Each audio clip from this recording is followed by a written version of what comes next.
Armin had always believed that life was like a train. You just get on at the right time, his father used to say, and it takes you where you want to go. But at 27 years old, standing alone on platform 3 of a crowded city station, Armin felt like every train in his life had already left without him. He had failed his business, he had lost his savings, his friends were moving ahead, better jobs, better houses, better lives, and he was stuck.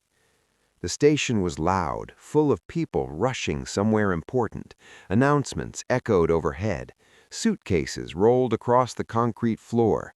The smell of coffee floated through the air. Everyone seemed to know where they were going, except him. He sat down on a cold metal bench and stared at the departure board. Cities flashed in bright letters: London, Berlin, Paris, Rome. Trains arriving, trains departing. He felt like his own destination had been erased. An old man slowly sat down beside him. He wore a simple gray coat and carried a small leather bag. His hair was white, but his eyes were calm, the kind of calm that only comes from living a long life. "You look like you missed something," the old man said gently. Armin forced a small smile. "I missed everything." The old man didn't laugh. He simply nodded, as if he understood. "Which train were you waiting for?" he asked. "My success," Armin replied. "It was supposed to arrive by now." The old man chuckled softly. "Ah, that train." For a moment they both watched a train pull into the station. People stepped out, some happy, some tired, some arguing. "Do you know something interesting about trains?" the old man asked. Armin shrugged. "Most people think the train is responsible for their journey, but it's not. The passenger is." Armin frowned. "That doesn't make sense." The old man leaned back. "If you fall asleep and miss your stop, whose fault is it? If you get on the wrong train because you were distracted, who chose it? The train only moves. You decide." Armin looked down at his hands. "I worked hard," he said quietly. "I started a business. I believed in it, but it failed." "And so you believe your journey is over?" "It feels like it." The old man pointed toward the tracks. "Look carefully." Armin looked. "What do you see?" "Tracks." "Exactly," the old man said. "There are always tracks. Even when a train leaves, the tracks remain. Another train will come." Armin was silent.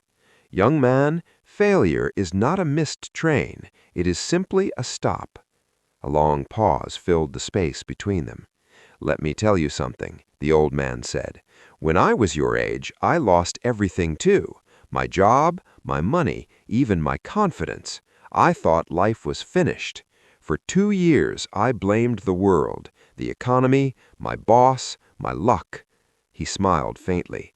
"Then one day I realized something important. The world was not against me. It was simply moving, and I was standing still." Armin felt those words land heavily in his chest. "So what did you do?" he asked.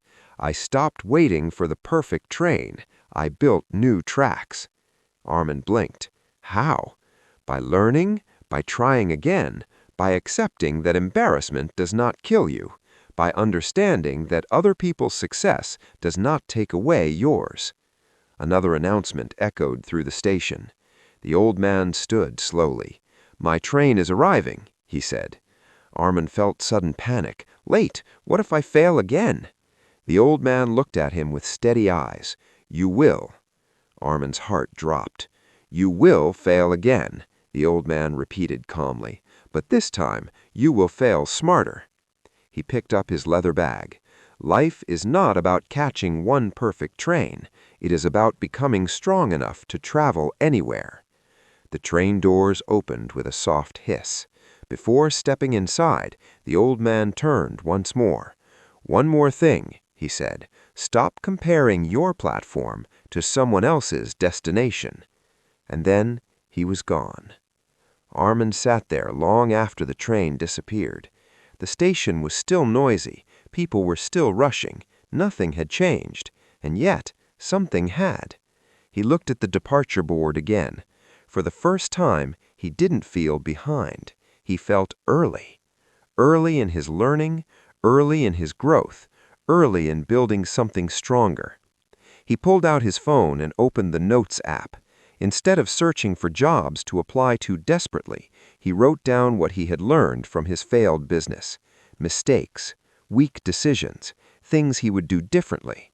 For the first time, he wasn't writing from anger. He was writing from clarity. Hours passed. The sky outside turned orange, then purple.